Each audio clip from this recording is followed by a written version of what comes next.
اعوذ باللہ من الشیطان اللعین الرجیم بسم اللہ الرحمن الرحیم الحمد للہ رب العالمین بارئ الخلائق اجمعین والصلاة والسلام على جميع الأنبياء والمرسلين سيما من سمي في الآفاق بأحمد وفي الأرض بأبي القاسم محمد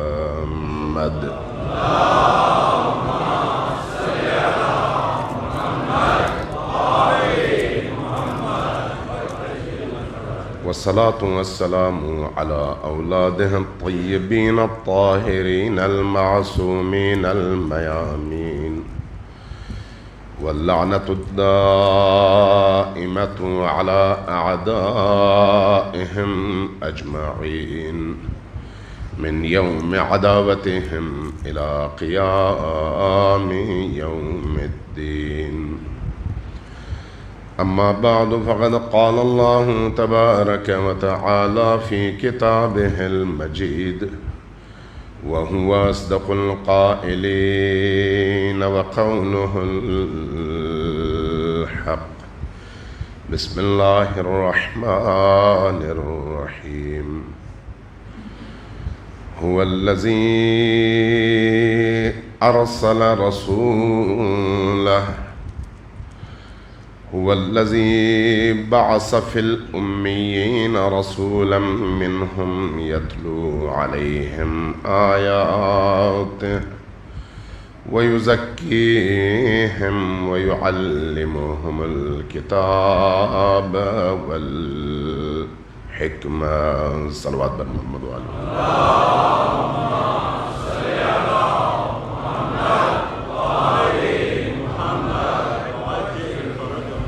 ابھی آگے جگہ موجود ہے، تھوڑا سا اب اگر آگے تشریف لائیں تو پیچھے سے آنے والوں کو زحمت کم ہوگی اور جگہ کھل جائے گی. ایک دفعہ صلوات پڑھتے ہوئے تھوڑا تھوڑا آگے آ جائیے. صلوات بھیجیے.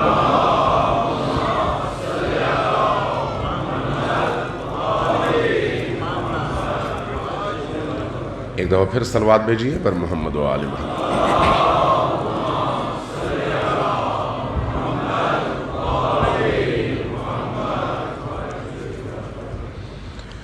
اللہ تبارک و تعالیٰ آپ کی اس عزاداری کو حسین ابن علی علیہ السلام سے آپ کی اس محبت کو، اس مودت کو، اس ولایت کو، اس عشق کو اپنی بارگاہ میں شرف قبولیت عطا فرمائے. اور ہم سب کو جب تک ہم زندہ ہیں، ہمارے جسموں میں جان ہے اور رگوں میں خون ہے، ہمیشہ نبی کریم کے عشق اور آل نبی کی محبت اور عشق میں ہمیشہ سرشار رہنے کی اور اسی عشق کے ساتھ جینے اور اسی کے ساتھ مرنے کی توفیق عطا فرمائے. ایک دفعہ پھر اپنی روحوں کو منور کرنے کے لیے، اپنے پورے وجود کو نورانی کرنے کے لیے سب مل کر اونچی آواز سے صلوات بھیجیے بر محمد و آل محمد.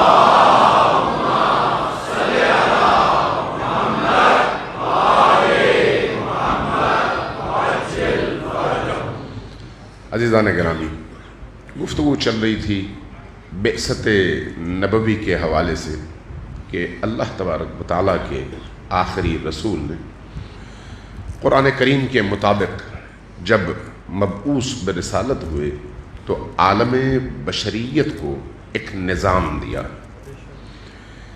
ایک ایسا نظام جس کا تعلق آپ کے جسم کی فلاح سے بھی ہے اور روح کی سعادت سے بھی ہے.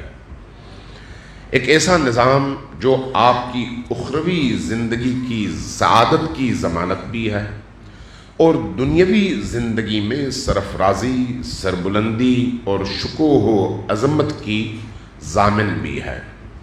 ایک ایسا نظام جس کو اگر اپنایا جائے تو انسانی زندگی سے ظلم اور ستم کا خاتمہ ہو.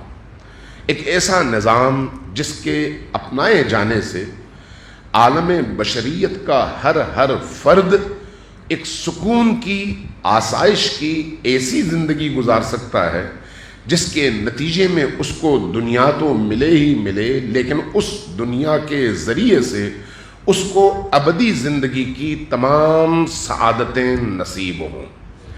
اس لیے یہ دین کامل ترین دین ہے، یہ دین آخری دین ہے۔ اس دین کے بعد کسی نئے دین نے نہیں آنا۔ اس دین میں موجود تعلیمات میں مزید ترقی ممکن نہیں ہے۔ جو کچھ انسان کی فلاح اور سعادت کے لیے ممکن تھا اور انسان ان تعلیمات پر عمل پیرا ہوتے ہوئے معراج انسانی تک پہنچ سکتا تھا، وہ سب کچھ اس دین میں موجود ہے۔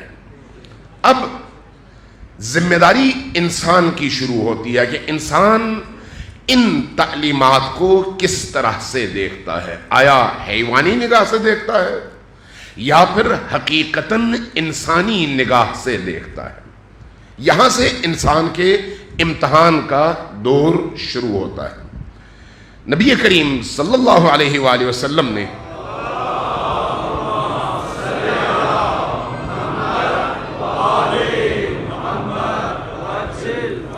جو دین ہمیں دیا، اس دین کا ہدف کیا ہے؟ ذرا سوچئے۔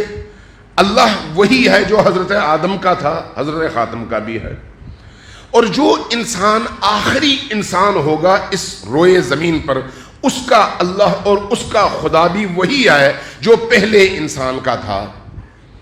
اللہ تبارک و تعالیٰ کے لیے بہت آسان تھا کہ وہ اپنی اس مخلوق کو، جس کو انسان کہا جاتا ہے، فرشتوں کی طرح سے پاک و پاکیزہ بناتا اور ان کو سعادت دنیاوی بھی دیتا، سعادت اخروی بھی دیتا، اور ان کو گناہ کرنے کی کوئی اجازت نہ دیتا، نافرمانی کرنے کی کوئی اجازت نہ دیتا، اللہ کے رستے سے ہٹنے کی اس کو جرأت نہ دیتا۔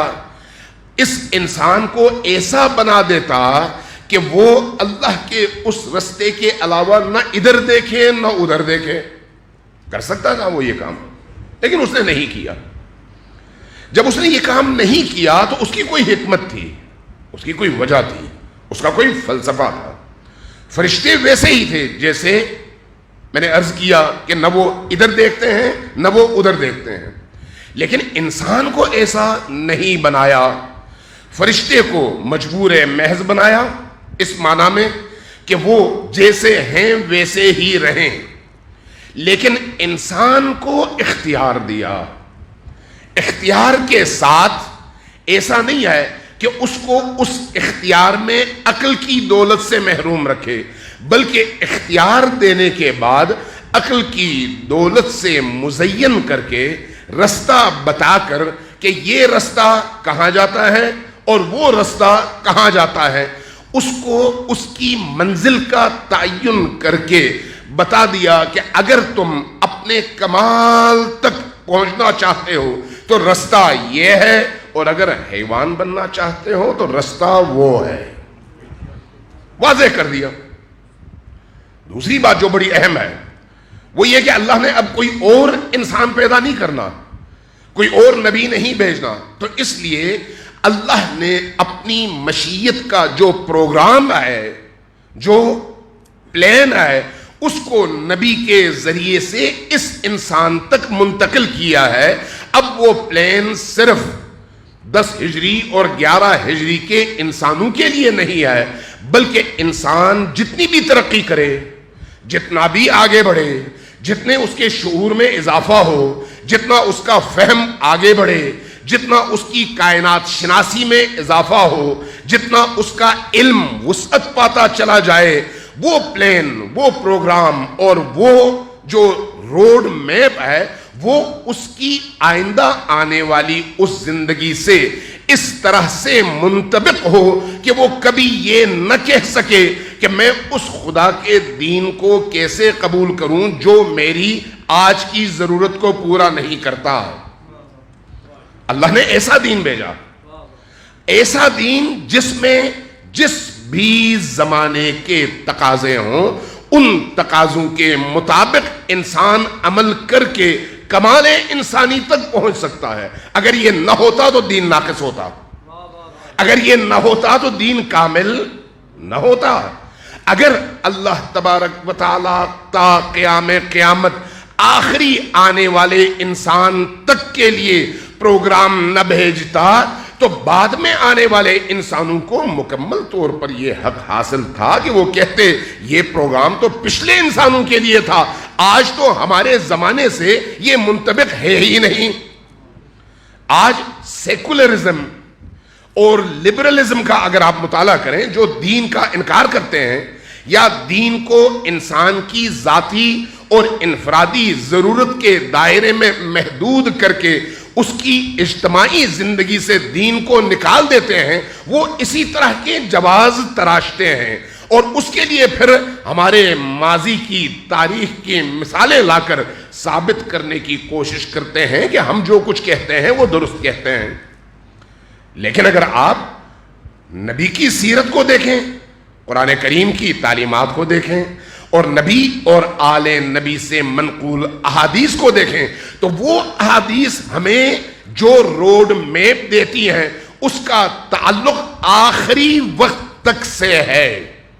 لہذا میں نے جیسے کل عرض کیا کہ جہاں پر آپ کو روزے کا حکم ملا, جہاں پر آپ کو نماز کا حکم ملا, جہاں پر آپ کو حلال کمانے کا حکم ملا, جہاں پر آپ کو محنت کا حکم ملا, جہاں پر آپ کو طہارت روح اور تقوی کا حکم ملا, جہاں پر آپ کو جہاد فی سبیل اللہ کا حکم ملا, جہاں پر آپ کو اخلاقی برائیوں سے اجتناب کا حکم ملا, جہاں آپ کو اپنے ہوا و ہوس کی قید سے نکلنے کا حکم ملا, اور ان احکام کے ساتھ ساتھ ان کی تشریحات بھی سامنے آئیں, گزشتہ انبیاء کی زندگی سے اس پر عمل پیرا ہونے کے لیے نمونے بھی اس نے پیش کیے, جیسے حضرت موسیٰ کے نمونے ہیں, جیسے حضرت عیسیٰ کے نمونے ہیں, جیسے حضرت ابراہیم کے نمونے ہیں, اور حضرت ابراہیم سے لے کر نبی کریم تک متعدد ایسے مواقع اور ایسی سیرت کے پہلو ہمارے سامنے رکھے گئے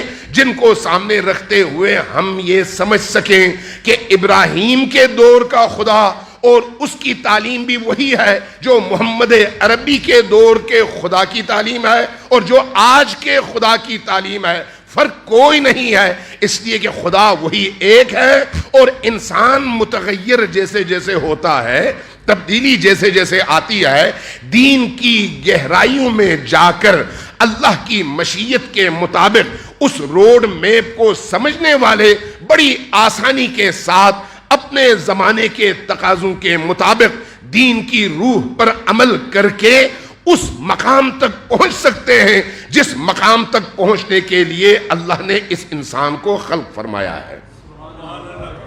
غور کرنے کی ضرورت ہے, سمجھنے کی ضرورت ہے. اب جیسے میں نے پہلے کل عرض کیا تھا, میں نے کہا تھا کہ کل موضوع سے ہٹ کر ایک خاص پہلو سے اہل البیت کے حوالے سے کچھ باتیں عرض کرنا چاہوں گا. میں نے شاید ابتدائی پہلی مجلس میں جو محرم الحرام سے پہلے, یکم سے پہلے استقبالی مجلس تھی, وہاں پر ایک جملہ عرض کیا تھا. مولانا عبدالحق کا, بابائے اردو جن کو کہتے ہیں, ان کے کہیں میں نے 20-25 سال پہلے کہیں پر ان کی کسی تحریر میں یہ بات پڑھی کہ انہوں نے فرمایا کہ میں جب نبی کریم کی سیرت کا مطالعہ کرتا ہوں, احادیث کے مجموعے کا مطالعہ کرتا ہوں, تو میں دیکھتا ہوں جہاں نبی کو موقع ملتا ہے وہاں پر وہ کہیں نہ کہیں علی کا ذکر چھیڑ کر اور علی کے تذکرے سے اپنے ارد گرد کے لوگوں کو علی کی طرف متوجہ کر کے گویا اپنی تعلیم میں علی کی مرکزی حیثیت کو ہمیشہ اجاگر کرنے کی کوشش فرماتے ہیں. اس سے لگتا یہ ہے کہ گویا علی کی ولایت, علی کی امامت اور علی کے مقام کو بیان کرنے کے لیے اللہ تبارک و تعالیٰ نے خاص طور پر اہتمام فرمایا ہے نبی کے ذریعے سے. یہ مولوی مولانا عبدالحق بابائے اردو کا جملہ ہے یا مفہوم ہے, میں جملہ نہیں کہوں گا, مفہوم ہے جو ان کی کسی تحریر میں نے بہت عرصے پہلے پڑھا. حقیقت یہی ہے کہ اللہ تبارک و تعالیٰ کے رسول نے ابتدا سے لے کر انتہا تک ایک معیار سیٹ کر دیا ہے. اب اس معیار کے تحت اللہ کی مشیت ظاہر ہوتی ہے. وہ مشیت کیا ہے؟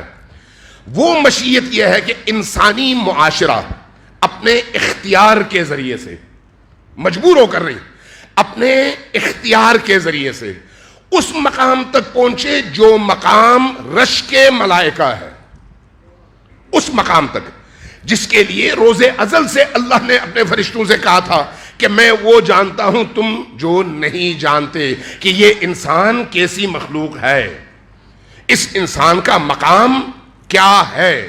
اب اللہ نے جو نظام دیا ہے وہ آیا انفرادی عبادات کا نظام دیا ہے کہ باقی چیزوں میں آپ کی اپنی مرضی ہے جیسے چاہیں کریں؟ نہیں، ایسا تو نہیں ہے. اگر ایسا ہو تو دین ناقص ہے. جب ایک شخص اللہ کی طرف سے آیا ہے اور اللہ کی طرف اس نے جانا ہے، میں آپ سب اس میں شامل ہیں، ہم سب اللہ کی طرف سے آئے ہیں اور اللہ کی طرف ہم نے جانا ہے. جب میرا آنا اللہ کی طرف سے ہے، جانا بھی اللہ کی طرف ہے، نہ آنا اپنے اختیار سے ہے اور نہ جانا اپنے اختیار سے ہے. آپ اپنے اختیار سے آئے ہیں؟ نہیں. آپ نے اختیار سے انسان کی شکل اختیار کر چکے ہیں؟ نہیں. کیا آپ اپنے اختیار سے والدین جن سے آپ متولد ہوئے ہیں ان کے گھروں میں آئے ہیں؟ نہیں. آپ نے اپنے اختیار سے اپنی شکل و صورت کا انتخاب کیا ہے؟ نہیں. کیا آپ نے اپنے اختیار سے اپنے نسل کا انتخاب کیا ہے؟ نہیں. اختیار کس کا تھا؟ اللہ تبارک و تعالیٰ کا. گویا ہم اس معاملے میں یعنی اپنی تخلیق کے معاملے میں مجبور محض ہیں. جیسے اس نے چاہا ویسے ہمیں خلق کیا، جہاں چاہا وہاں پر خلق کیا.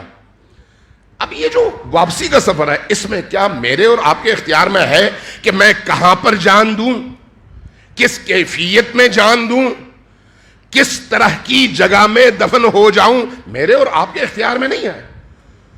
کچھ چیزیں ایسی ہیں جو صرف اور صرف اللہ کے ارادے کے تابع ہے، وہاں پر انسان کا کوئی اختیار نہیں چلتا. یہ جو ابتدا ہے اور یہ جو انتہا ہے، اس ابتدا اور اس انتہا کے درمیان کا یہ سلسلہ جو ہے، یہ پیریڈ، اس پیریڈ میں اللہ نے مجھے بھی اختیار دیا ہے، آپ کو بھی اختیار دیا ہے کہ میں کیسے جیوں اور کیسے زندگی کے شب و روز گزاروں. اب کوئی بھی عاقل انسان، کوئی بھی سمجھدار انسان اپنے رستے کا انتخاب کرنے میں آزاد ہے. آپ جب اپنے بچے کو کسی تعلیمی ادارے میں بھیجتے ہیں، ابتدائی طور پر آپ کے والدین بتاتے ہیں، یعنی اس بچے کو والدین بتاتے ہیں، پھر اس کے ٹیچرز بتاتے ہیں کہ کس لائن میں تم بہتر طور پر ترقی کر سکتے ہو. لیکن جب اس میں عقل و شعور آ جائے، ادراک آ جائے، فہم آ جائے، تو اس کے بعد جب وہ بچہ میچور ہوتا ہے تو پھر اپنے لائن آف ایکشن کا انتخاب وہ خود کرتا ہے، اس لیے کہ اللہ نے اس کو عقل دی ہے. اب وہاں پر کوئی اس کو مجبور نہیں کر سکتا. اگر وہاں پر کسی نے مجبور کر کے اس کو کسی ایک لائن پہ لگایا تو بعد میں اس کا جو نقصان ہوتا ہے، اس نقصان کی وجہ سے وہ فوراً کلیم کرتا ہے کہ آپ کی وجہ سے یہ نقصان ہوا، چونکہ آپ نے مجھے اپنی مرضی اور اپنی عقل کے مطابق انتخاب کیے ہوئے رستے پر چلنے نہیں دیا. نیچرل ہے یہ بات. اللہ تبارک و تعالیٰ نے عقل و شعور دے کر انسان کو جب بھیجا تو بھیجنے کے بعد منزل کا تعین کرنا وہ بھولتا تو نہیں ہے. وہ کیسے بھولے کہ بھئی تم نے کہاں تک جانا ہے؟ اب وہ جو منزل کا تعین ہے وہ آیا کسی خاص زمانے تک محدود ہے، کسی خاص مکان تک محدود ہے؟ نہیں، وہ انلیمیٹڈ ہے. جب تک قیامت نہیں آتی اس وقت تک کاروان انسانی نے جیسے جیسے ترقی کرنا ہے وہ منزل موجود ہے اور ہر ایک کے لیے موجود ہے. اب ذرا سوچئے، جس اللہ نے یہ دین انسان کے لیے بھیجا ہے اس کا منشا کیا ہے؟ اس کا منشا یہ ہے کہ اس کی مخلوق ایک دوسرے پر ظلم نہ کرے، اس کی مخلوق کی اس دنیا میں ظلم اور بربریت نہ ہو، بلکہ صفات خدا مخلوق خدا میں جلوگر نظر آئے. آپ اس جملے کا مطلب ذرا غور کیجئے گا میں کیا عرض کرنا چاہ رہا ہوں. اللہ کی خواہش کیا ہے؟ اللہ کی صفات، اللہ کی اس مخلوق میں جس کو وہ انسان کہتا ہے، اس انسان میں اللہ کی صفات جلوگر نظر آئیں. اس لیے رسول کریم صلی اللہ علیہ وآلہ وسلم کی حدیث ہے،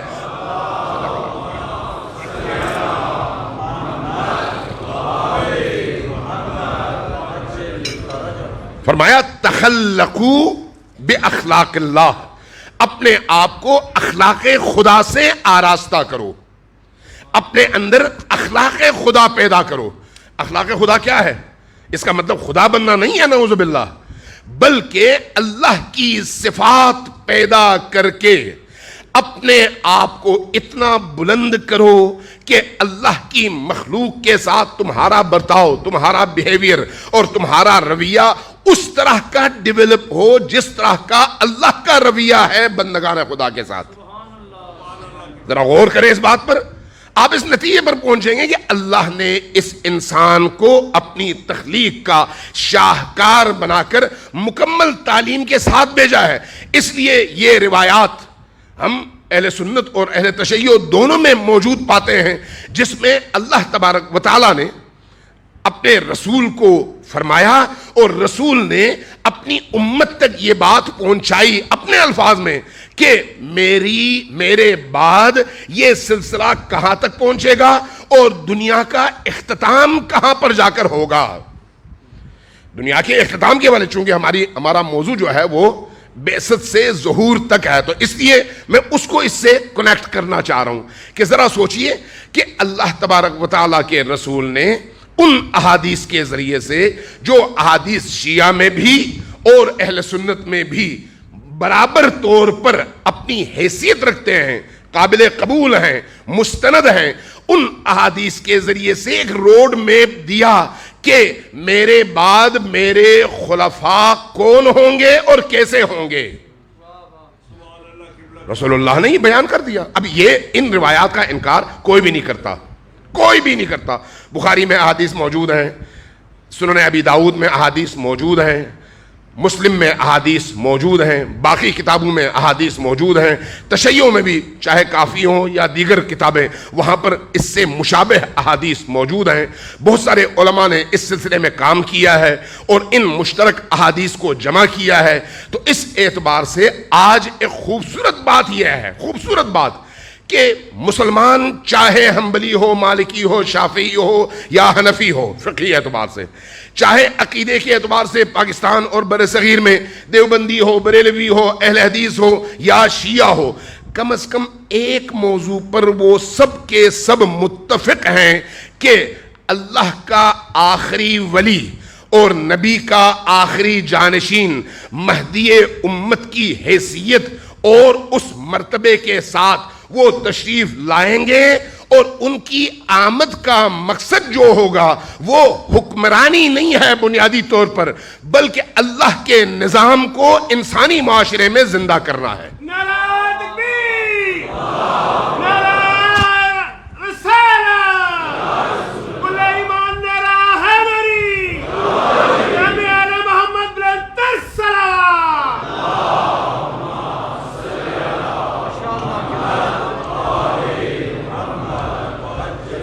اور اس پر تمام عالم اسلام کا اتفاق ہے، اختلاف کوئی نہیں ہے۔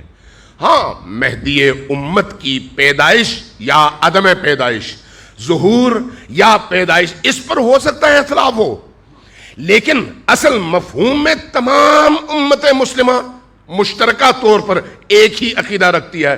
اس لیے اگر آپ پاکستان ہی کے اندر چھپنے والی کتابوں کو دیکھیں تو آپ کو اہل سنت دنیا میں، حتیٰ دیوبندی علماء کرام میں، جامعہ بنوریہ کے بہت بڑے مفتی شامی زئی، جن کا کچھ عرصے پہلے دہشت گردوں کے وار میں ان کا انتقال ہو گیا، شہید ہو گئے، انہوں نے امام مہدی آخر الزماں پر جو کتاب لکھی ہے وہ اپنی جگہ ایک شاہکار کتاب ہے، شیعہ نہیں ہے، دیوبندی ہے، لیکن لکھی کس پر ہے؟ امام اثر پر، حضرت مہدی آخر الزماں پر۔ اب ایک سوال ہے، اور یہ سوال آپ سب سے ہے، تمام امت سے ہے، کہ امام مہدی آخر الزماں کون ہے؟ رسول اللہ کے آخری جانشین، ایسا ہے یا نہیں؟ آخری جانشین۔ یہ آخری جانشین کب آئیں گے؟ جب خدا چاہے گا، ایسا ہی ہے، اس پر سب کا اتفاق ہے۔ کیسے آئیں گے؟ کعبۃ اللہ میں آئیں گے. کس قوت کے ساتھ آئیں گے؟ اللہ کی قوت لے کر آئیں گے. کس طرح سے انسانوں کو اپنی طرف متوجہ کریں گے؟ ایک ہاتھ میں قرآن ہوگا، دوسرے ہاتھ میں ذوالفقار، پیٹھ خانہ کعبہ سے جڑی ہوگی. ایسے میں جب ان کا ظہور ہوگا تو ان کے ساتھ حضرت عیسیٰ مسیح بھی تشریف لائیں گے. یہ اس پر سب کا اتفاق ہے. میں جزئیات میں نہیں جا رہا، کلیات میں ان باتوں پر جو اب تک میں نے عرض کی ہیں اس پر تمام لوگوں کا اتفاق ہے. اب میں آپ سے ایک بات عرض کرتا ہوں. بعثت کے تربیتی پہلو اور پیغام کو سامنے رکھتے ہوئے میں نے بریکٹس میں یہ بات کیا ہے کہ اگر آخری جانشین اللہ کی طرف سے معین ہے، مقرر ہے، میں اور آپ اس جانشین کے تعین میں کوئی کردار ادا نہیں کر سکتے، تو پھر پہلے جانشین میں ہم کیا کردار ادا کر سکتے ہیں؟ سوچنے والی بات ہے یا نہیں؟ اگر آج میں کہوں آؤ بھائی تمام علماء جمع ہو جائیں، تمام امت کے اکابر جمع ہو جائیں، ہم اپنے آپس میں سے، اپنے اندر میں سے کسی ایک بڑے عالم، فقیہ، عارف، صوفی، مجاہد شخصیت کا انتخاب کر لیں اور کہیں گے یہ نبی کے آخری جانشین ہے اور نام ہم رکھ دیں مہدی آخر زمان، کیا ہوگا اس سے؟ یہ کام ہو جائے گا؟ نہیں. کیوں؟ اس لیے کہ اللہ کی خلافت کا مطلب کیا ہے؟ اللہ کی خلافت یعنی خلیفہ کس کو کہتے ہیں؟ جو پیچھے سے آئے اور اس جگہ بیٹھے جہاں پر پہلا بیٹھا ہوا تھا.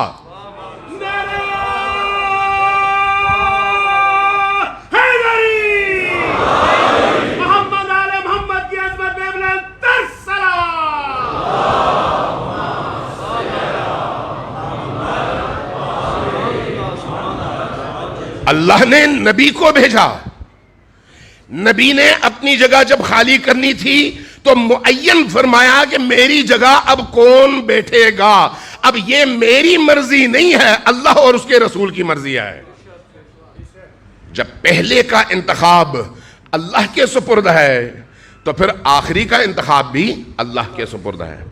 اگر آخری کے انتخاب میں آپ سب متفق ہیں کہ اس کا انتخاب ہم اپنی مرضی سے نہیں کر سکتے تو پھر پہلے کا انتخاب بھی ہم اپنی مرضی سے نہیں کر سکتے.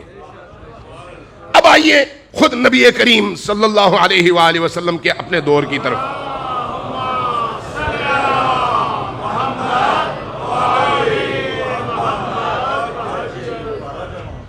نبی کریم صلی اللہ علیہ وآلہ وسلم نے، چونکہ ٹائم کم ہے اس لیے میں دیکھ رہا ہوں ٹائم بہت تیزی سے گزر گیا. پتہ نہیں آپ کو پتہ چلا یا نہیں چلا، میرے سامنے جو ہے گھڑی بتا رہی ہے وال کلاک کہ بھئی ٹائم تیزی سے گزر رہا ہے.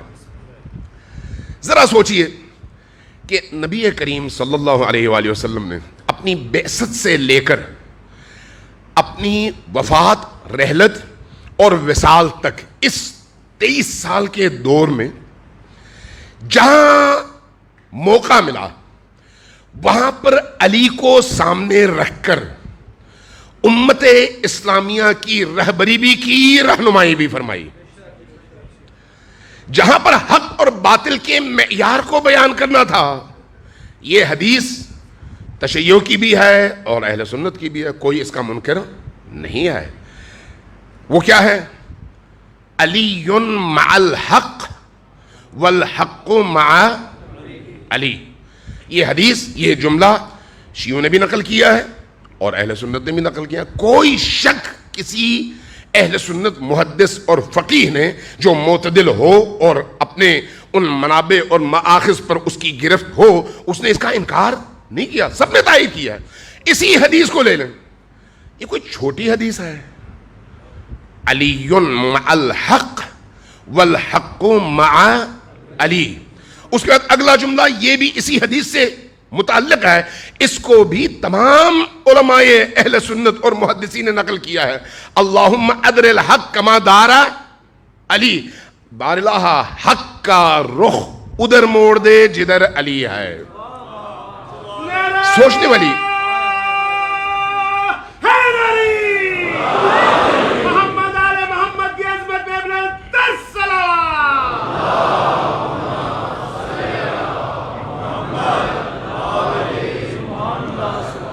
علی کے معیار کو سامنے رکھتے ہوئے اگر علی کی شخصیت کو ہم جانچنے کی کوشش کریں، اس سے بڑا کوئی معیار ہو سکتا ہے؟ آپ اگر کہیں پر کسی مقدمے میں پھنس جائیں، تنازع میں پھنس جائیں، تو وہاں پر آپ کے لیے اس تنازع کے حل کا معیار کیا ہے؟ قانون. ایسا ہی ہے نا، قانون کے مطابق ہوگا حق ہے، قانون کے مخالف ہوگا ناحق ہے. ایک معیار ہے. ہمارے ہاں معیار شریعت ہے، ہمارے ہاں معیار قرآن ہے. اللہ تبارک و تعالیٰ کے آخری رسول نے یہاں پر معیار کے حوالے سے قرآن کو معیار بنانا تھا. قرآن کو یا فرماتے میں معیار ہوں، یا فرماتے میرا کلام معیار ہے، یا فرماتے اللہ کا کلام معیار ہے، اللہ کی آیات معیار ہیں. لیکن یہ پتا تھا کہ آیات میں بھی تبدیلی ہو سکتی ہے، حدیث میں بھی تبدیلی ہو سکتی ہے. ذرا غور کریں میں کیا عرض کر رہا ہوں.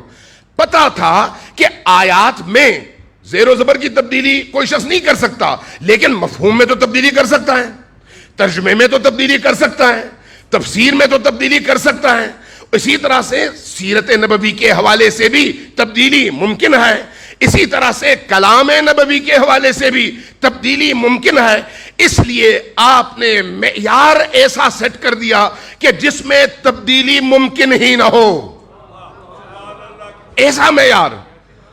اب آپ ذرا سوچئے کہ جب آپ کہتے ہیں حق اور باطل، دو بندے آپ کے پاس آئیں اور آپ کو جج بنا دیں، ثالث بنا دیں، تو آپ کہتے ہیں حق یہ ہے، اس حق کے مطابق میں آپ دونوں کو دیکھوں گا، آپ دونوں کی زندگی یا آپ دونوں کا عمل، کس کا عمل اس حق کے ساتھ مطابقت رکھتا ہے، حق اس کو دیا جائے گا، دوسرا محروم ہو جائے گا. لیکن یہاں پر کلام نبوی میں بڑی عجیب بات ہے کہ اللہم ادر الحق کما دار علی، باراللہ حق کا چہرہ، حق کا رخ ادھر موڑ دے جدھر علی ہے. یعنی علی حق کے اس مفہوم اور معیار سے بالاتر وہ چہرہ ہے اور وہ معیار ہے کہ حق کا رخ بھی ہمیشہ علی کی طرف ہوگا، کہیں اور نہیں ہو سکتا. اتنی بڑی حدیث، اتنا بڑا اعزاز اگر کسی کو حاصل ہے تو وہ کون ہے؟ علی ابن ابی طالب علیہ السلام. میں فضائل پڑھنے کے موڈ میں نہیں ہوں اس وقت، یعنی اس ارادے سے نہیں آیا. میں صرف ایک مجموعی طور پر خاکہ آپ کے سامنے کل کی گفتگو کے آخری حصے کے تتمے کے طور پر پیش کرنا چاہ رہا ہوں. مجھے امید ہے کہ اس ٹائم میں شاید کر پاؤں. ذرا غور کیجئے گا. امیر المؤمنین علی ابن ابی طالب کی فضیلتوں سے آپ کی کتابیں بھری پڑی ہیں، سنی کتابیں بھی اور شیعہ کتابیں بھی بھری پڑی ہیں. اگر کہیں پر کوئی مشکل ہے تو وہ یہ ہے کہ کتابوں کو کھول کر دیکھنے والے لوگ بیمار ہیں. کتابوں کو کھول کر دیکھنے والے لوگ بیمار ہیں. اگر وہ صحت مند ہو جائیں تو احادیث تو موجود ہیں، کلام نبوی تو موجود ہے. اب مشکل میری بیماری کی ہے. میں یہ سمجھتا ہوں کہ مجھے وہ دوا چاہیے جو میں چاہوں، وہ نہیں جو ڈاکٹر چاہے. مشکل یہ ہے اگر آپ بیمار ہیں تو بیمار کو اپنی بیماری کے علاج کے لیے اپنی مرضی نہیں ڈاکٹر کی مرضی پر عمل کرنا ہوگا، ورنہ ہمیشہ بیمار رہے گا اور بیماری کے عالم ہی میں مر جائے گا. یہی کیفیت دین کی ہے.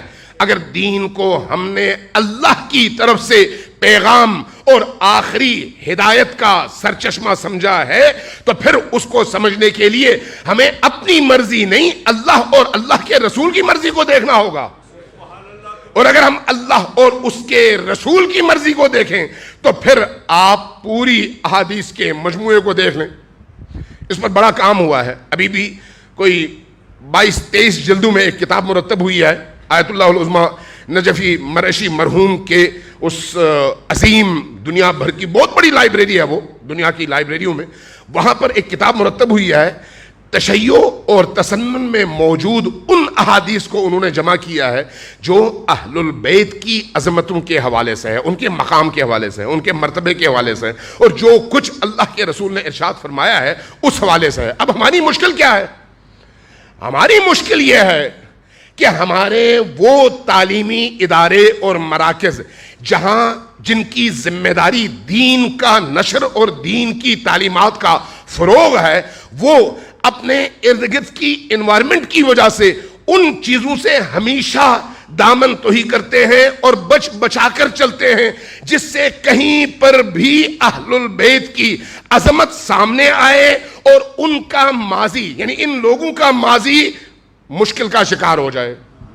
مشکل یہ ہے، اگر اس مشکل سے ہم نکل سکیں تو کوئی مسئلہ عالم اسلام میں نہیں ہے کہ اہل البیت علیہم السلام معیار حق ہیں، اور اس معیار کو جس نے بھی قبول کیا اور ان کے پیچھے چل پڑا وہ ہر دور میں سرفراز ہوا اور کبھی بھی اس نے گمراہی کو قبول نہیں کیا۔ ایک معیار ہے۔ اب ذرا غور کیجئے گا، پھر بات لمبی ہو رہی ہے، میں اس کو مختصر کرنا چاہ رہا ہوں۔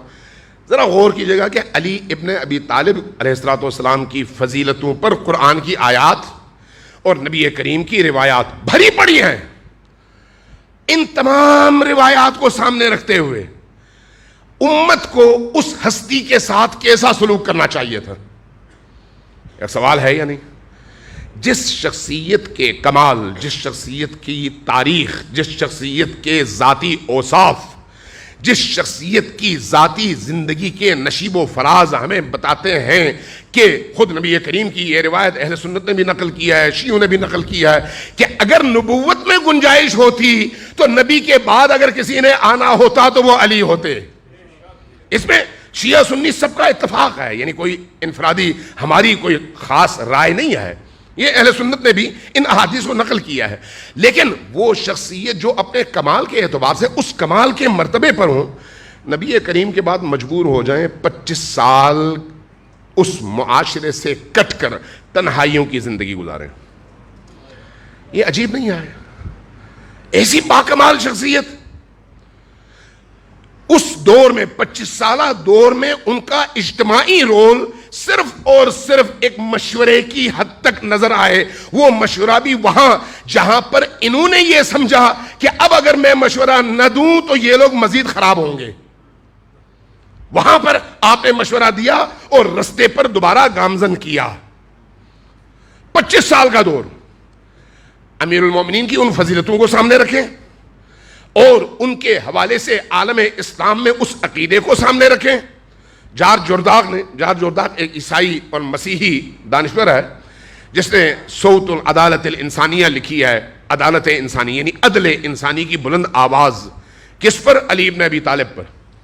مسیحی ہے، عیسائی ہے، لگے ہاتھوں یہ میں یہ بیان کر ہی دوں، جب وہ کتاب لکھ رہا تھا تو اس کی کیفیت عجیب تھی۔ چند سال پہلے اس کا انتقال ہوا، 80 سال سے زیادہ اس نے عمر پائی، لبنان کا عرب عیسائی تھا۔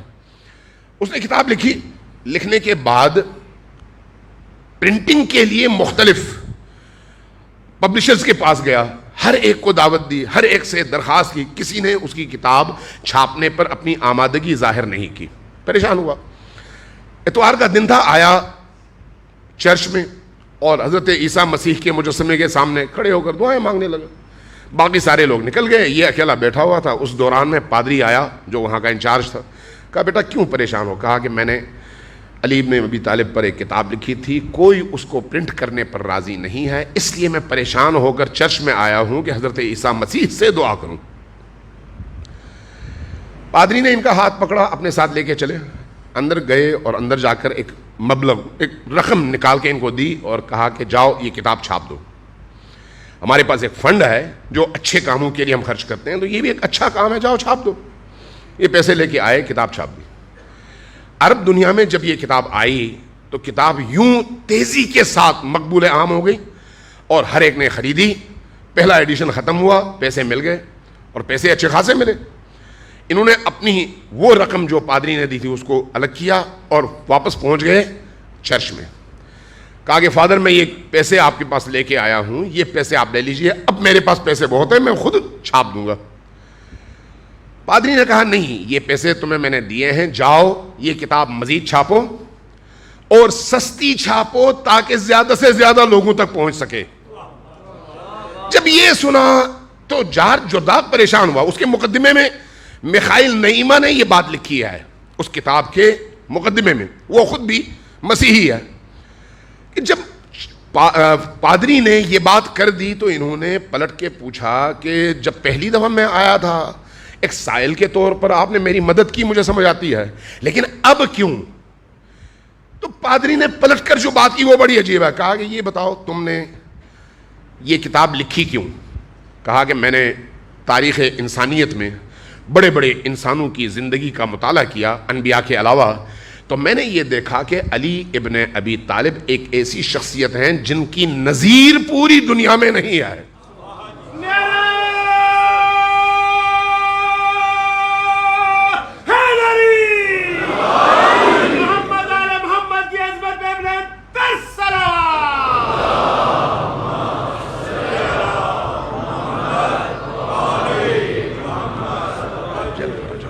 اس لیے میں نے یہ کتاب لکھی ہے.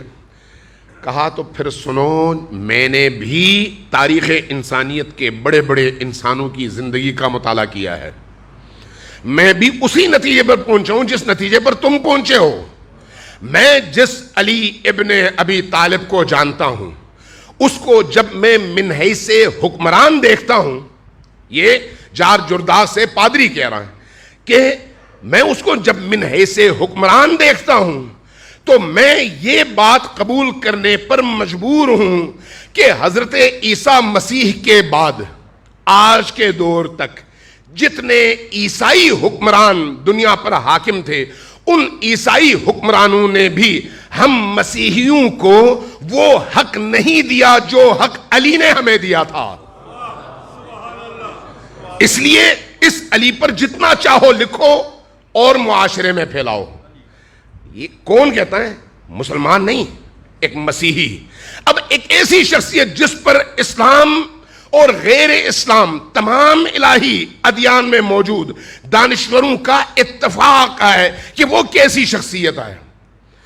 اس شخصیت کی زندگی کے نشیب و فراز آپ دیکھیں کہ وہ 25 سال اس اسلامی معاشرے میں رہتے ہیں جہاں پر ان کے ارد گرد وہی لوگ ہیں جنہوں نے اسلام کی فتح اور ترقی میں علی کے ساتھ مل کر کردار ادا کیا ہے, لیکن اب نبی کے بعد علی گوشہ نشینی پر مجبور ہے. وجوہات کیا ہیں؟ میں ان وجوہات کی طرف نہیں جا رہا, صرف میں اس اجتماعی انوائرمنٹ کی بات کر رہا ہوں کہ جس نبی نے اس علی کی فضیلتوں کو بیان کرنے میں کوئی کوتاہی نہیں فرمائی, وہ علی تنہائیوں کا کیوں شکار ہے, اس کی وجوہات تلاش کریں.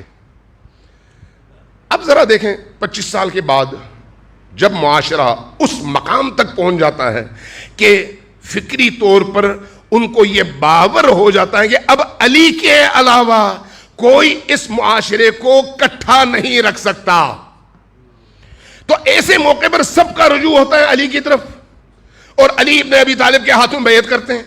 بیعت کرنے کے بعد ایک نئے چیلنج کا آغاز ہوتا ہے.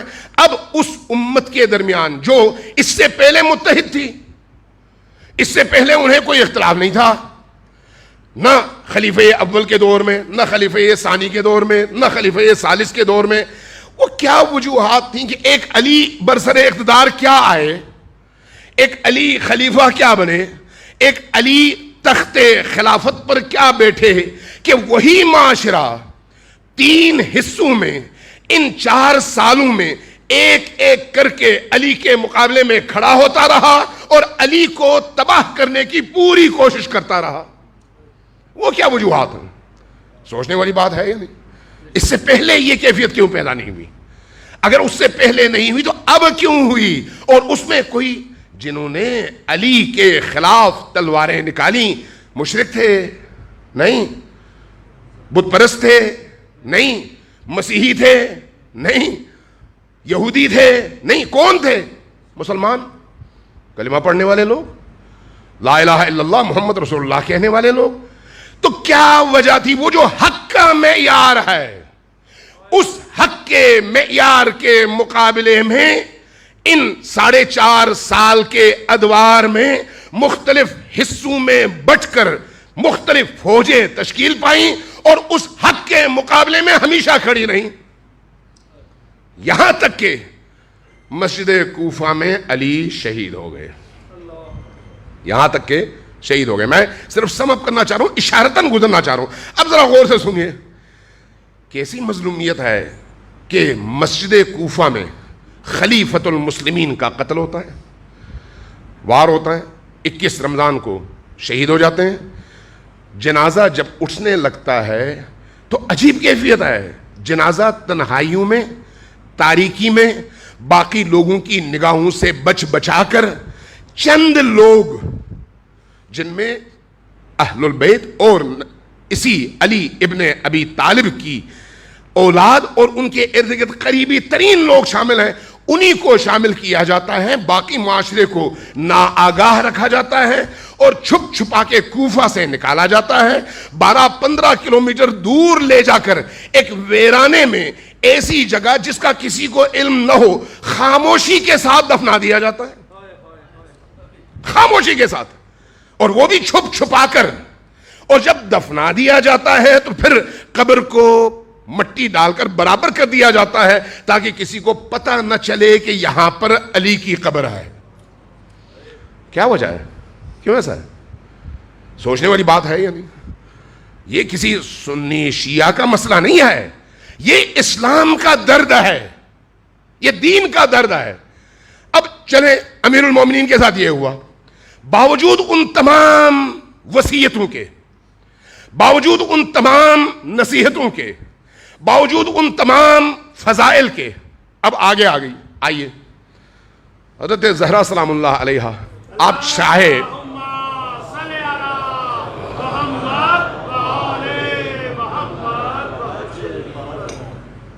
آپ چاہے ایک بیٹی کے قائل ہوں یا 4 بیٹیوں کے قائل ہوں، مجھے اس سے کوئی غرض نہیں ہے.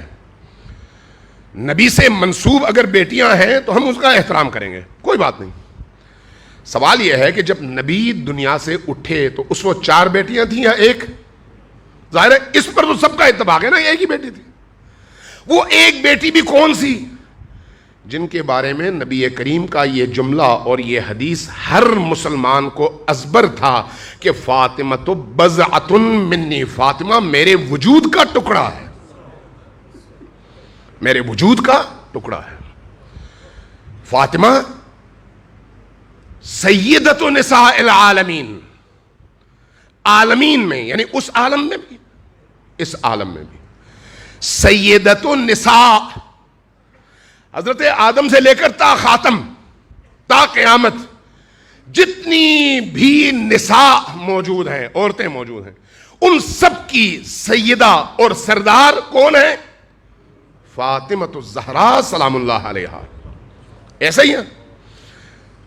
اس شخصیت کی فضیلتوں کو جتنا نبی کریم نے بیان کیا، چونکہ ہمارے پاس وقت نہیں ہے اس لیے اس پر بات نہیں کر سکتا، میں صرف اشارتاً گزر رہا ہوں، جتنی فضیلتیں بیان کی، آج کا کوئی شیعہ، کوئی سنی، کوئی حنفی، کوئی بریلوی، کوئی کسی بھی مسلک سے تعلق رکھتا ہوں، مسلمان ہے، لا الہ الا اللہ کہتا ہے، محمد رسول اللہ کہتا ہے، تو اس کا انکار نہیں کر سکتا کہ سیدۃ النساء وہ شخصیت ہیں جو یادگار رسول ہیں، یادگار رسول.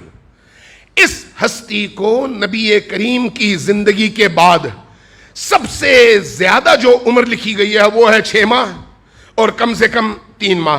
اس عرصے میں یہ بیٹی تڑپ کر، روتے ہوئے، انصار کے گھر گھر جا کر ان کے دروازوں پر دستک دیتے ہوئے، احتجاج کرتے ہوئے، اعتراض کرتے ہوئے اس دنیا سے چلی جاتی ہیں. نبی کی وصیت کیا ہے؟ یہ سیدۃ نساء العالمین ہے. کیا سیدۃ نساء العالمین کے ساتھ یہ سلوک ہونا چاہیے؟ میں ابھی کچھ دن پہلے ادھر چیچا بطنی اور ان علاقوں میں گیا تھا، تو وہاں پر ایک جگہ انہوں نے مجھے بلایا. میں نے کہا یہاں پر کتنی آبادی ہے؟ کہنے لگے بہت بڑی آبادی ہے لیکن گھر اہل البیت کے ماننے والوں کا ایک ہی ہے. تو میں نے ان سے پوچھا پھر کیا ہوا کہ آپ لوگ یہاں پر اکیلے گھر میں؟ کہا کہ ایک ہماری پوری نسل آ رہی ہے، ہمارے جو دادا تھے ان کے ساتھ ایک واقعہ پیش آیا تھا، اس کے بعد وہ یہاں پر اپنے گھر والوں کے ساتھ رہے، اب یہی خاندان یہاں پر ہے اور ارد گرد کے باقی لوگ دوسرے ہیں لیکن بڑا احترام کرتے ہیں اور ہمارا ساتھ دیتے ہیں. تو میں نے کہا واقعہ کیا ہے؟ کہا کہ ہمارے جد یہاں پر جب آئے تو اس وقت یہاں کے ارد گرد کے لوگوں میں نواسب کا بڑا اثر تھا، تو اس کے نتیجے میں اسی طرح کی بحثیں ہوتی تھیں اور کہتے تھے یہ شیعہ ہیں، یہ فلان ہے فلان ہے، چونکہ ہمیشہ پروپیگنڈے ہی سے اپنے مخالفین کو مارا جاتا ہے، حق اور باطل کے معیارات کو دیکھ کر نہیں۔ اگر اس پر توفیق ملی تو میں عرض کروں گا بعد میں۔ تو وہاں پر بھی کہنے لگے ہمارے ساتھ ایسا ہی ہوا۔ تو ہمارے والد ایک دن بڑے مجبور ہوئے، ہمارے والد نے یہاں کے چودھری کو بلایا، کہا کہ میں اپنا مدعا بیان کرنا چاہتا ہوں۔ وہاں کے مولانا حضرات کو بھی بلایا، بلانے کے بعد جب سب بیٹھ گئے، کہا آپ ہم سے کیوں اتنے الرجک ہیں؟ کہا کہ آپ چونکہ شیعہ ہیں۔ تو میں نے کہا شیعہ کا جرم کیا ہے؟ کہا آپ یہ کرتے ہیں، یہ کرتے ہیں، یہ کرتے ہیں، یہ کرتے ہیں۔ کہا کہ میرے ایک سوال کا جواب دو۔ وہ سوال یہ ہے کہ بی بی فاطمہ نبی کی بیٹی تھی یا نہیں تھی؟ یہ مجھے وہ بزرگ سنا رہے تھے، بڑے رے سفید بزرگ تھے، کہنے لگے انہوں نے سب نے کہا کہ ہاں تھی۔ کہا کہ سیدۃ النساء العالمین تھی یا نہیں تھی؟ نبی کی یادگار تھی یا نہیں تھی؟ جگر نبی، جگر گوشے نبی تھی یا نہیں تھی؟ نبی کی زندگی کا حاصل تھی یا نہیں تھی؟ تھی۔ کہا کہ نبی کے بعد کیا یہ دربار تک گئی تھی اپنا حق مانگنے یا نہیں؟ کہا کہ ہاں گئی تھی۔ جب کہا ہاں گئی تھی تو کہا کیا ان کو حق ملا یا نہیں؟ جواب میں کہا نہیں، حق نہیں ملا۔ کہا بس اس کے بعد مجھے کچھ اور نہیں کہنا۔ کہنے لگے اس کے بعد سارا معاشرہ اندر سے منقلب ہو گیا کہ دلیل ایسی ہے جو آپ کے دل کو اس طرح سے متوجہ کرتی ہے کہ وہ جو حق کا معیار گھرانہ ہے، اس کے ساتھ نبی کے بعد کس کس طرح کے ستم ڈھائے گئے اور کس کس طرح کے حالات سے ان کو گزرنا پڑا۔ میں تفصیلات میں نہیں جاتا، میں صرف اشارہ کر کے گزر رہا ہوں۔ اب ذرا آگے بڑھیے۔ یہی بی بی دو عالم فاطمۃ الزہرا سلام اللہ علیہا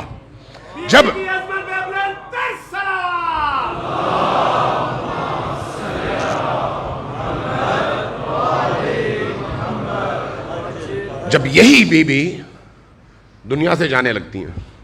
اب یہ بخاری کی روایت ہے، مسلم میں موجود روایات ہیں کہ جب آپ کی شہادت ہوئی، ہمارے بقول شہادت ہے، دوسرے وفات کہتے ہیں، ٹھیک ہے قبول ہے، ہم اپنے عقیدے پر اور آپ اپنے عقیدے پر۔ لیکن جب آپ کی شہادت ہوئی تو آپ نے جو وصیت کی، اس وصیت میں کیا فرمایا؟ میرا جنازہ رات میں اٹھانا۔ کون؟ سیدۃ النساء العالمین۔ میرا جنازہ رات میں اٹھانا۔ کون؟ نبی کے جگر کا ٹکڑا۔ کون؟ وہ جو تمام عالم کی خواتین کی سردار ہیں، جن کی اجازت کے بغیر کوئی جنت میں داخل نہیں ہو سکتا، وہ ہستی۔ میرا جنازہ رات کو اٹھانا، اور اس کے بعد فرمایا کہ میرے جنازے پر کسی کو آنے نہ دینا، کسی کو آنے نہ دینا۔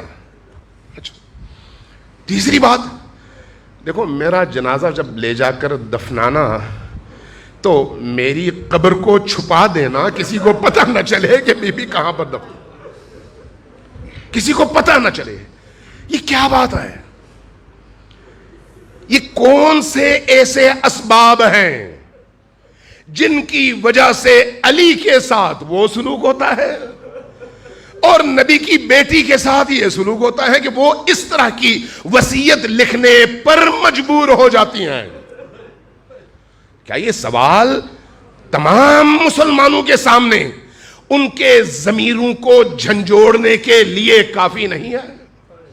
باقی تمام واقعات ایک طرف، کوئی کہے گا میں شیعہ ہوں، کوئی کہے گا میں سنی ہوں، کوئی کہے گا میں وہابی ہوں، کوئی کہے گا کچھ اور، لیکن یہ وہ جینمن ترین سوالات، یہ تو افسانہ نہیں ہے نا، یہ تو کہانی نہیں ہے نا، یہ تو آپ ہماری اپنی ان اسلامی کتب میں احادیث کے معتبر ترین مجموعوں میں یہ حدیث دیکھتے ہیں نا۔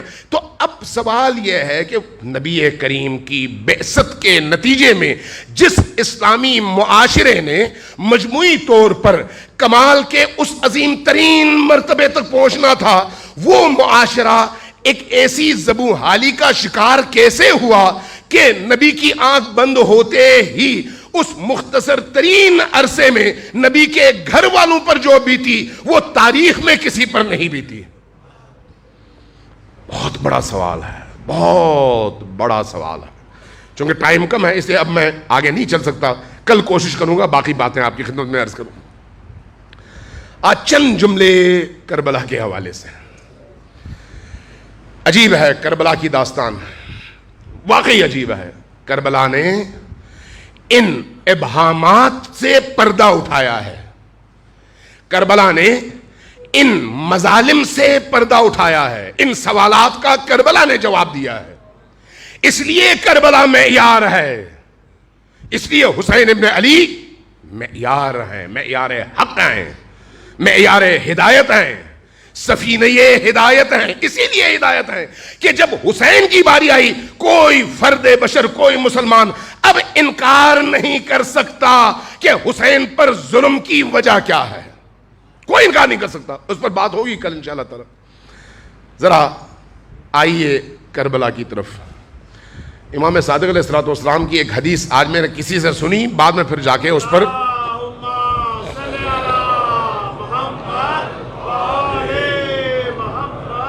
میں نے وہ حدیث جب دیکھی تو میرا بڑا جی چاہا کہ یہ حدیث آپ تک ضرور پہنچاؤں، چونکہ حدیث ایسی ہے کہ انسان کے دل کی دنیا آباد ہو جائے. امام جعفر صادق علیہ الصلوۃ والسلام سے اور کچھ اور ائمہ سے یہ حدیث منقول ہے. یہ جو ایام ہے نا، یہ جو ایام جس میں آپ حسین ابن علی کے ذکر کے لیے مجالس میں، مساجد میں، امام بارگاہوں میں، اپنے گھروں میں کوئی ٹی وی لگا کر بیٹھ کر ذکر سنتے ہیں، ایک کام ضرور کریں.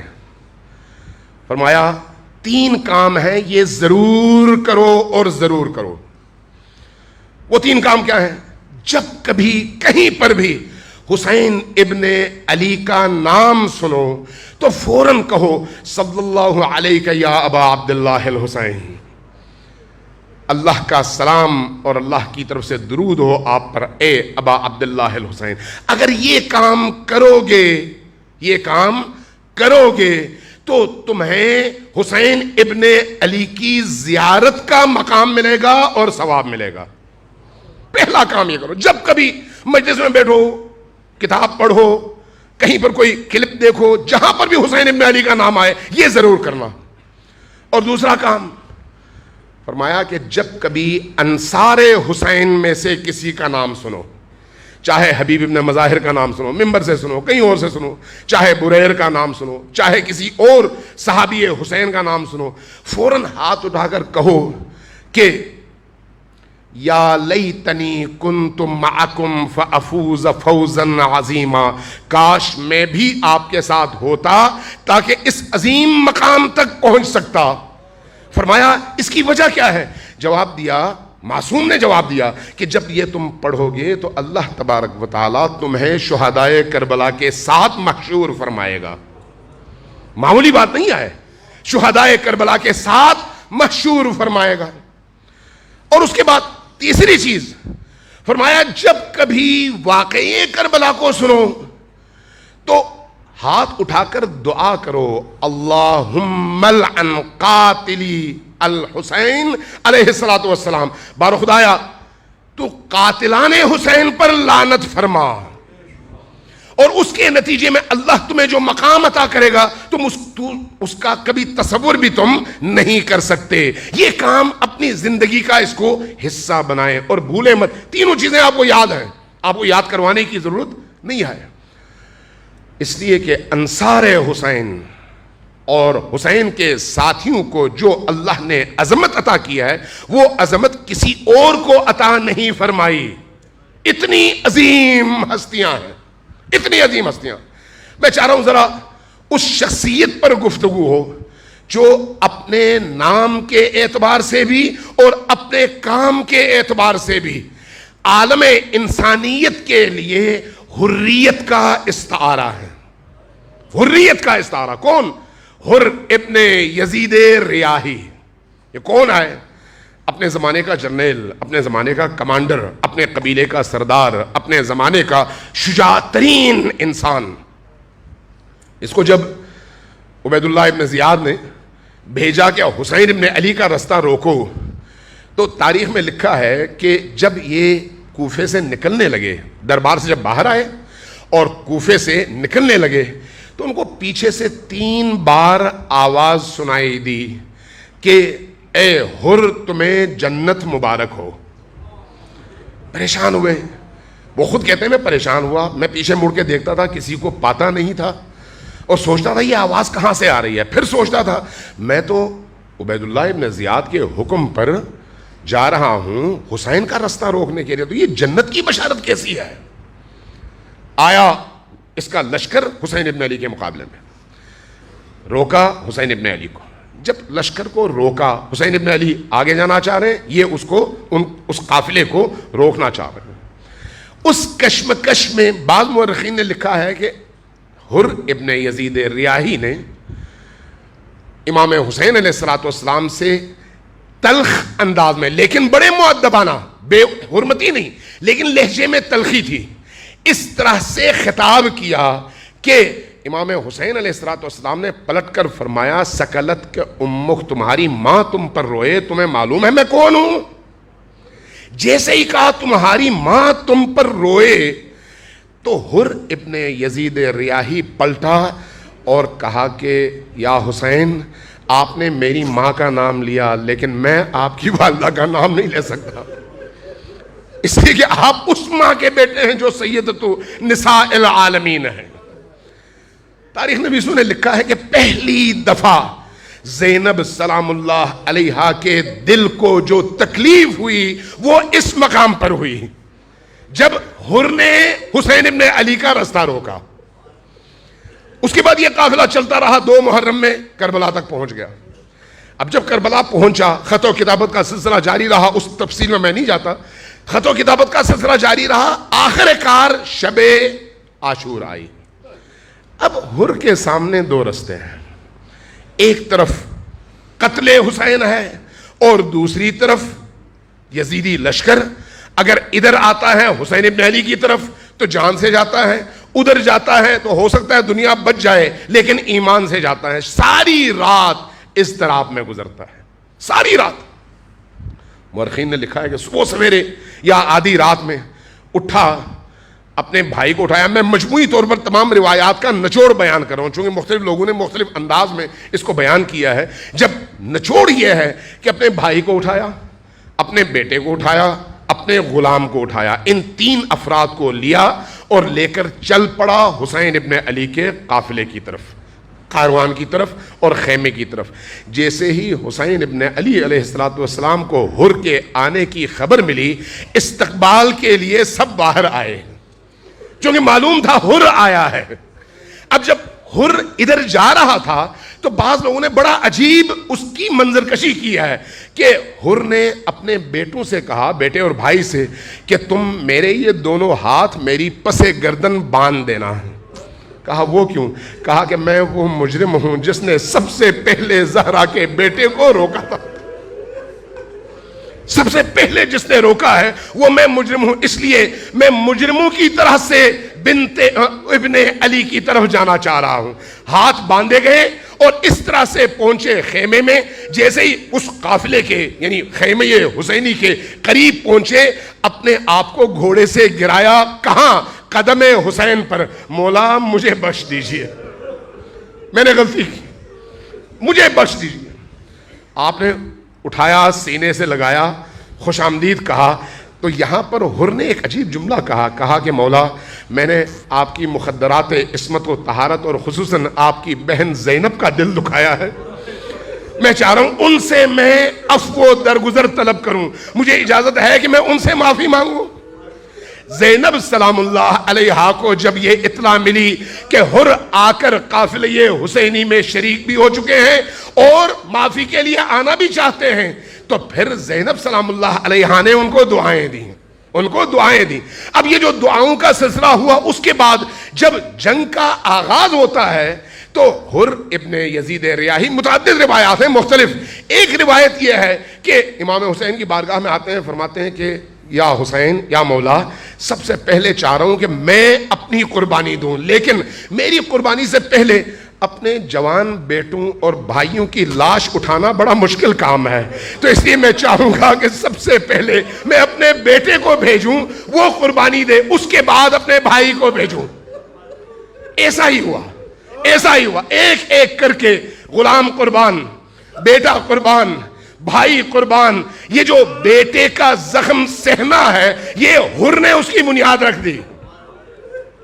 بھائی کے قتل کا زخم سہنا ہے، حر نے اس کی بنیاد رکھ دی. اور جب اکیلے رہ گئے تو عرض کیا مولا اب مجھے اجازت دیجئے میں جا کر آپ کے قدموں میں جان دے سکوں. آئے، تاریخ میں لکھا ہے کہ جب آپ آئے آپ نے لشکر پر حملہ کیا اور حملہ کرنے کے بعد 40 سے زیادہ لشکر اشقیاء کو مارا. اور اس کے بعد ایک وقت آیا کہ آپ گھوڑے سے گر پڑے. گرنے کے بعد بھی آپ نے جنگ چھوڑی نہیں، لڑتے رہے یہاں تک کہ سر پر زخم اور بدن پر وار کے نتیجے میں زمین بوس ہو گئے. لیکن تاریخ بتاتی ہے کہ حر نے مولا حسین کو پکارا نہیں. کیوں نہیں پکارا؟ علماء کہتے ہیں کہ ان کو شرم آتی تھی کہ آج اگر یہ وقت آ گیا ہے تو اس کی وجہ میں ہوں، تو میں کس منہ سے اپنے مولا کو پکاروں کہ میرے سرانے آئیے. زخم سہ رہے تھے، اچانک دیکھا کہ سر کے نیچے نرم نرم ہاتھ محسوس ہو رہے ہیں. ہاتھ محسوس ہوئے، آنکھیں کھولیں، کیا دیکھا؟ مولا حسین سرانے تشریف لائے اور مولا حسین کا گھٹنا ہے، آپ کی گود ہے اور حر کا سر ہے. فرمایا، عرض کیا مولا کیا آپ نے مجھے معاف فرمایا؟ کیا جواب دیا؟ حر، تم حقیقی معنوں میں حر ہو. تمہاری ماں نے اگر تمہارا نام حر رکھا تھا تو بالکل درست رکھا تھا، تم نے حق ادا کر دیا ہے. عرض کیا مولا میں نے جب کوفہ سے نکل رہا تھا اپنے پیچھے آواز سنی تھی، حر تمہیں جنت کی بشارت ہو. فرمایا ہاں تم جنت ہی جا رہے ہو، یہ آواز بالکل حق پر تھی اور تم اس وقت کچھ ہی دیر میں میرے جد کے ہاتھوں سے سیراب ہوگے. تمہیں مبارک ہو حر کہ تم حقیقی معنوں میں حر تھے. انا للہ و انا الیہ راجعون وسيعلم الذين ظلموا أي منقلب ينقلبون.